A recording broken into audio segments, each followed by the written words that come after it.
Hello guys, in today's video I'm going to show you how to wear multiple hair on your avatar on Roblox. So as you can see, this works for me. So in order to do this, first you will need to go ahead, write down on the search bar BTR Roblox and find the extension.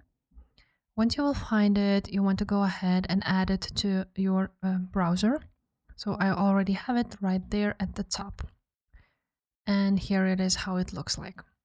So you can actually go ahead and check mark anything you want to go ahead and use, like minimize chat, highlight owned badges, and so on and so forth. So once you will have it installed, this will basically work just like so. You can add multiple items on your head and wear multiple hair here on Roblox. So that's pretty much it, guys. If this video was helpful, make sure to subscribe to this channel, leave a like, and I will see you next time.